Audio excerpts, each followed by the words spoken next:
Ya estamos de regreso aquí en las noticias de la noche y esta noche me da gusto recibir en este estudio a dos personajes importantes en este momento en la vida pública de nuestro país. Saludo con gusto a la consejera electoral del INE, Carla Humphrey. Bienvenida, Carla. Saludos, buenas noches. Un gusto tenerlo aquí. Y también recibo con gusto a Santiago Nieto, titular de la Unidad de Inteligencia Financiera de la Secretaría de Hacienda. Bienvenido, Santiago.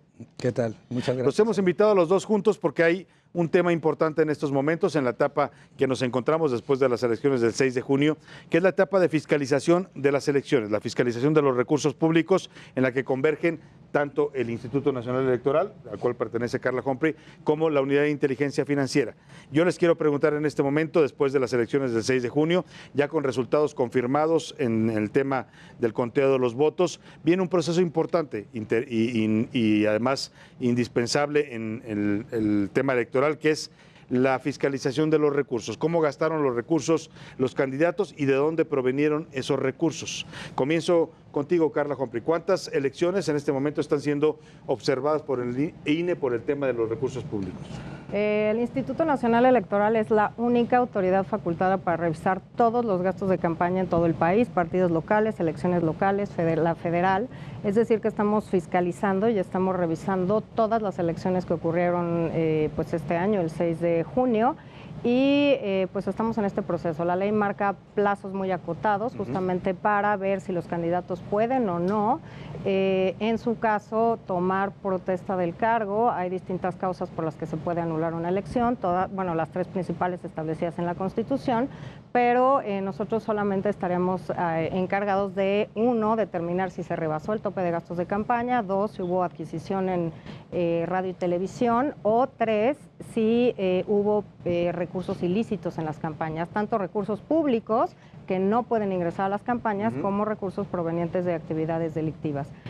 Tendremos que resolver en definitiva, a más tardar en Consejo General el 22 de junio, en una sesión en la que conoceremos los dictámenes consolidados y los proyectos de resolución respecto a todas las campañas en este país y, por supuesto, tanto a los partidos políticos como ingresaron y egresaron recursos, pero también de todas las candidaturas. Este proceso importante, ya nos decías tú, puede ser una causal de nulidad, el que algún candidato haya rebasado los topes de gasto de campaña, sería una primera causa, y la otra, el origen de los recursos. En ese sentido, se van a revisar ¿cuántas elecciones? ¿Todas las que tuvimos el 6 de junio? Todas, y también estamos revisando todavía los procesos de Hidalgo y Coahuila, así que el próximo 22 de julio conoceremos todas las elecciones, 15 gubernaturas. Fue la primera vez que hubo elecciones en las 32 entidades federativas, al menos para un cargo de elección popular. Estuvieron en juego 20.415 cargos de elección popular. Esto implicó más de 138,000 candidaturas que se registraron entre precandidaturas y candidaturas y, por tanto, pues estaremos revisando cada uno de estos recursos que ingresaron y egresaron de las campañas. En ese sentido, Santiago Nieto, y ahí es donde entra la Unidad de Inteligencia Financiera, la revisión que ha hecho la Unidad de Inteligencia Financiera y los expedientes que ha entregado al INE, ¿sobre qué elecciones apuntan? Se habla, y he escuchado de dos estados particularmente que están observados, por lo menos han sido impugnados por algunos partidos, el caso de Nuevo León y San Luis Potosí. ¿Hay algún otro? Bueno, la verdad es que nosotros lo que hacemos por una obligación legal es compartir información ante el Instituto Nacional Electoral y ante la Fiscalía Especializada en Delitos Electorales. Y esas instancias van a determinar si hay una irregularidad o no. Si bajo nuestra óptica hay un tema de lavado de dinero, por supuesto lo denunciaremos ante las instancias competentes. Si hay empresas fachada, haremos lo mismo. Lo que hicimos en este proceso fue, a propuesta de la consejera Humphrey, precisamente generar dos anexos técnicos al convenio de colaboración con el INE, uno para procedimientos sancionadores, incluyendo el tema de violencia política de género para poder encontrar las capacidades económicas de los agresores, y el otro para generar modelos de riesgo que pudieran revisar proveedores. Revisamos 18,000 proveedores del INE para revisar sujetos en particular que nos pidiera el INE. Nos pidió más de 12,000 sujetos y se les entregó la información en 10 reuniones de trabajo. Y por otro lado, la generación de casos concretos donde encontramos algún tipo de irregularidad. Recientemente nos han solicitado respecto a un estado en lo particular, si había transferencias de un gobierno hacia un proceso electoral. Hemos entregado ya la información con la que contamos en este momento. Falta la información del Banco de México en Space, faltan estados de cuenta y eso pues se le entregará al Instituto Nacional Electoral para que tomen la determinación correspondiente en los temas de fiscalización, ¿no? Nosotros lo que hacemos es diseminar información información. Claro, mandar la información sobre la revisión de las cuentas de cada partido y de cada candidato. Ahora, Carla, sobre esta revisión, hay un universo enorme, ya decías tú, es la elección más grande de la historia, donde se eligieron más cargos. ¿Hay algunos estados en particular que llamen la atención del INE en este momento?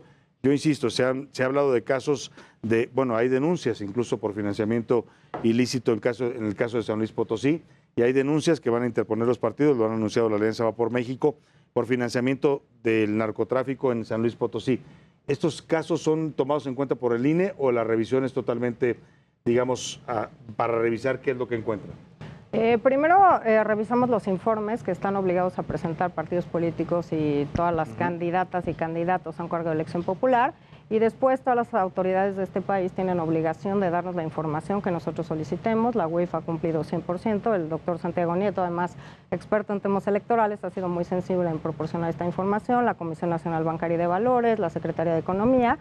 Nosotros tenemos que entonces analizar toda esta información que tenemos para determinar en todos los casos si el ingreso a todas las campañas fue lícito, fue ilícito, y computarlo, por supuesto, para los topes de gastos de campaña. Estamos justamente en esta revisión que se nutre de dos fuentes: los informes de gastos de campaña, obviamente la información que requerimos a otras autoridades, y también las quejas y denuncias que se presenten por el tema de fiscalización. En este tema, la Sala Superior desde 2015 ha resuelto que el INE tiene que resolver tanto dictámenes y proyectos de resolución de los informes que presenten como todas las quejas que se presenten respecto a ingresos y egresos, justamente para que la Sala Superior, que es la que puede determinar si se puede anular una elección, tenga todos los elementos para determinar si hubo un rebase, si hubo financiamiento ilegal, si hubo adquisición de espacios en radio y televisión, y con base en ello pues determinar que una elección sea anulada, y entonces nosotros tendremos que organizar la elección extraordinaria con base en ese resultado. Claro, ahora aquí entra el tema del lavado de dinero. Santiago Nieto es uno de las vertientes principales que investiga la UIF.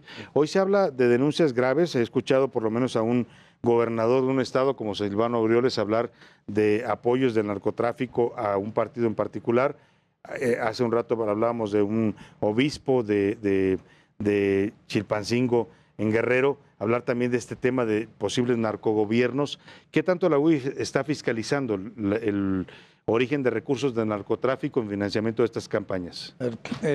Nosotros generamos un modelo de riesgo y revisamos y un par de guías, una para las actividades vulnerables y otro para el sistema financiero, lo que nos permitió tener información por lo menos de 63 casos en donde las entidades financieras del país reconocían o advertían que existía un riesgo de financiamiento ilícito a las campañas. Esto no significa que eso, digamos, se acredite. Sea un hecho. Lo que significa es que existe un indicio y que se tiene que desarrollar la investigación.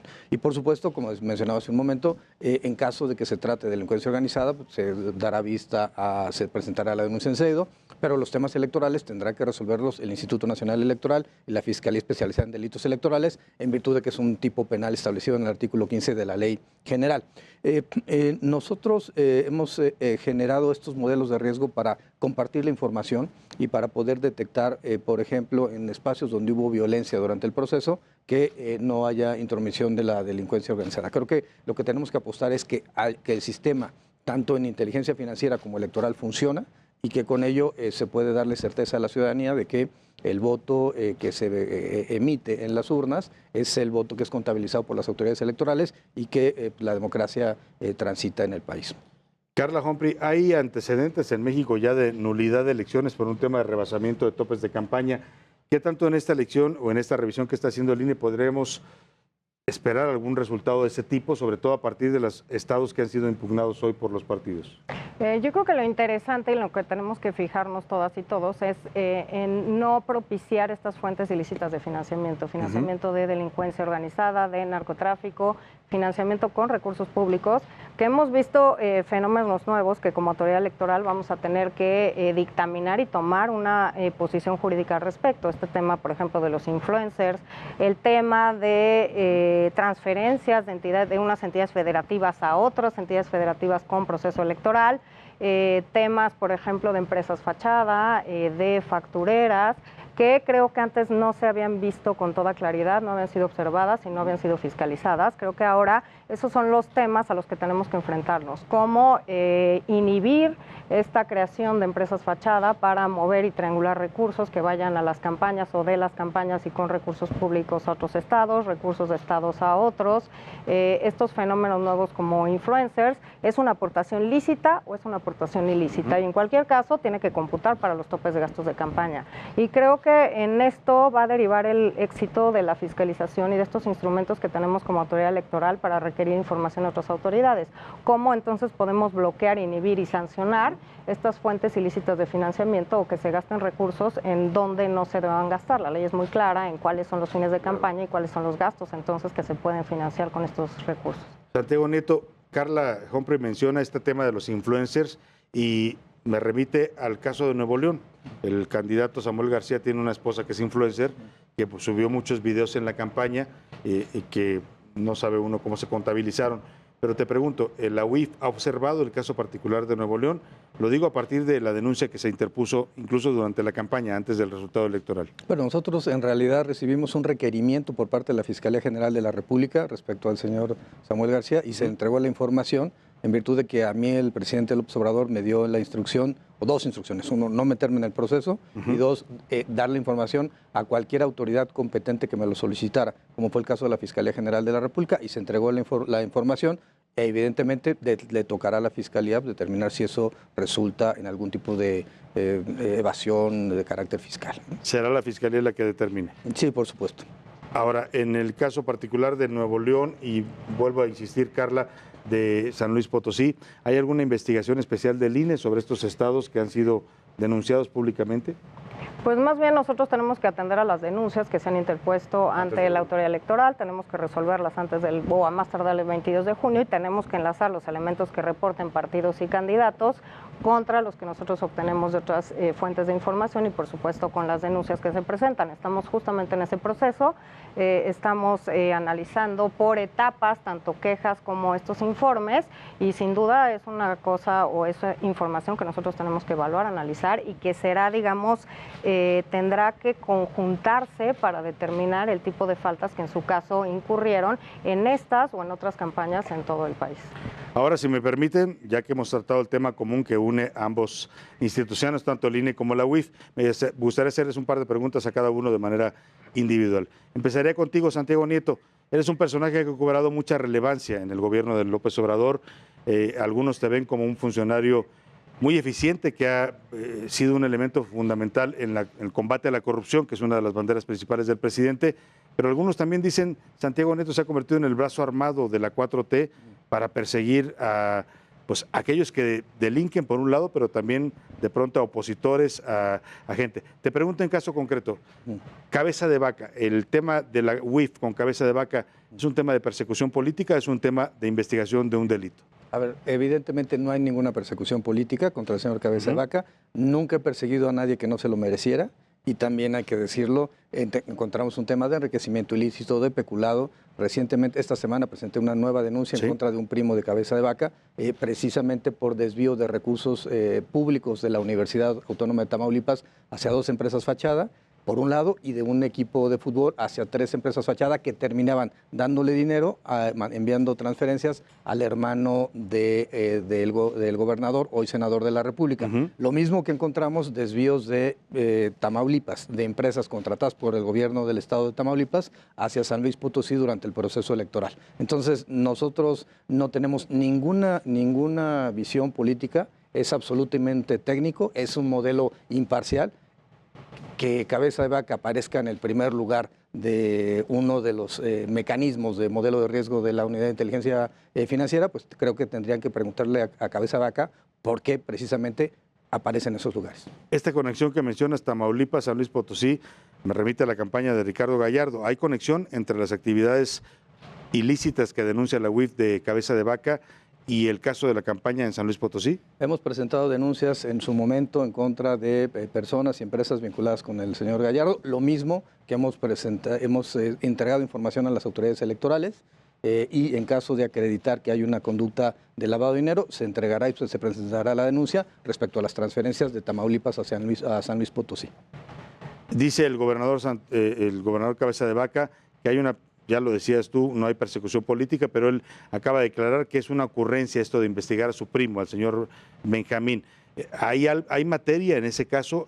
Tú dices que él fue un prestanombres de Cabeza de Vaca. Lo que es una ocurrencia es contratar empresas fachada por parte de una universidad pública. Eso se llamó la estafa maestra y eso se llamó Operación Zafiro. Y creo que si hay algo muy claro en este gobierno es que no se puede tolerar la impunidad, no se puede tolerar la corrupción.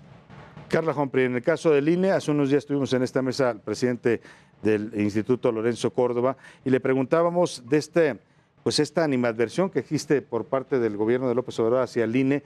¿Tú cómo ves este tema? ¿Hay en particular una campaña desde la Presidencia de la República contra el INE y a qué lo atribuyes tú? Bueno, yo llevo menos de un año que llegué al Consejo General del Instituto Nacional Electoral. Creo que, y así lo he dicho públicamente, que también la autoridad electoral resuelve en la mesa del Consejo General mediante acuerdos y resoluciones que no se tienen por qué estar, digamos, posicionando en lo particular y con puntos de vista en lo particular antes de que resuelva el Consejo General distintos consejeros electorales. Creo que eso no le ayuda a la institución. Creo que eso hace que justamente se debatan posturas antes de que como Consejo determinemos qué va a pasar. Y creo que eso no ayuda a la democracia. Bien decía Waldenberg, el árbitro electoral tiene que ser discreto, casi no notarse y resolver con base en posicionamientos jurídicos, pues si se sanciona, no, si se permite una determinada conducta, pero no con base en estos posicionamientos mediáticos que creo que no ayudan. También creo que en las campañas electorales pues es justo el momento en el que se daban los debates más ríspidos entre distintos partidos políticos, entre contendientes. Eso lo veo normal, creo que es sano en una democracia que se puedan debatir puntos de vista, que se puede decir en qué está a favor y en qué se está en contra. Y creo que lo tenemos que ver con normalidad, pero hay que discutirlo, creo, con esta óptica de crítica positiva. ¿Qué podemos hacer? ¿Cómo podemos cambiarlo? ¿Qué puede ayudar a nuestro sistema democrático? Y yo estoy justamente en eso, ¿no? Muchas propuestas que he hecho o temas que he abanderado tienen que ver con abaratar elecciones, con uso de urnas electrónicas, de el voto por internet. Bajar los costos de la democracia.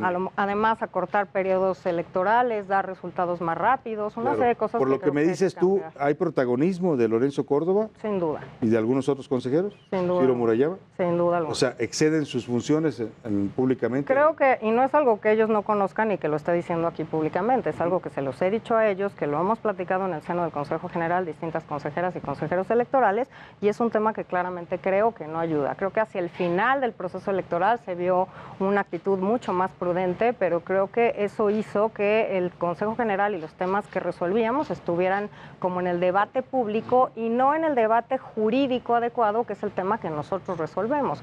Claramente el INE es un órgano también político, resuelve de política, pero creo que la fortaleza es que tenemos que resolver con las leyes y con la Constitución en la mano. ¿Tú crees que el INE necesita una reforma como propone el presidente López Obrador? Creo que no la conozco porque no hay una reforma propuesta sobre la mesa. Pero sí, creo que sin duda hay muchas cosas que reformar. Es una ley como todas perfectible, no es perfecta. Creo que hay muchos espacios en los que debe incidirse, hay muchos espacios en que ya las y los consejeros pues no coincidimos, ¿no? Yo estoy a favor del voto electrónico, del voto por internet, de abatir costos, de generar espacios mayores de participación ciudadana y por supuesto de tener resultados más rápido, de cambiar muchas cosas. El sistema electoral funciona bien, pero seguimos votando igual que hace 30 años y yo creo que además el COVID nos ha enseñado que la tecnología no es enemiga de la democracia y que tenemos grandes mecanismos que pueden apuntalar hacia esa dirección, hacia hacer cambios que incidan en tener un órgano electoral más económico, con procesos más cortos, con posibilidades de tener resultados más rápido, dar certeza mucho más rápido ese mismo día de la elección y creo que no estar imprimiendo tantas boletas electorales con 16 o 20 medidas de seguridad, en papel seguridad traído desde Chihuahua por carretera. De bajar los costos de la democracia en México. Ya estamos en esa etapa. Sin duda. Santiago Nieto, te pregunto y muy breve porque nos come el tiempo. Santiago Nieto seguirá en el gabinete ahora que hay tantos movimientos, tantos cambios, porque se oyen muchos rumores de que vas a ir a otra posición, de que te van a mandar a otro lado. ¿Sigue en la Unidad de Inteligencia Financiera, Santiago Nieto? Yo estaré donde el presidente López Obrador me indique que tengo que estar. Ahí seguirás. ¿No hay ningún otro proyecto en puerta? Ninguno. Yo estaré donde le diga. Pues les quiero agradecer esta noche a ambos. La verdad es una entrevista importante la que tenemos hoy con dos funcionarios importantes de primer nivel. Santiago Nieto de la Unidad de Inteligencia Financiera, Carla Humphrey. Les agradezco a ambos que hayan aceptado venir juntos porque era un tema que nos interesaba mucho tratar, que es el tema de lo que viene en la etapa electoral, que es la fiscalización de los gastos de campaña. Gracias, Carla. Gracias a ti por la Un invitación. honor Muchas también. gracias. Gracias, Santiago Nieto, por visitarnos aquí en el estudio a ambos. Nos despedimos de usted, como cada noche, muy contentos y muy agradecidos también por el favor de su atención. Quédese con la programación del Heraldo TV y ya sabe, yo lo espero mañana aquí en punto de las 10 de la noche. A las 10 por el 10, aquí lo veo con las noticias de la noche. Pase una excelente noche, descanse. Hasta mañana.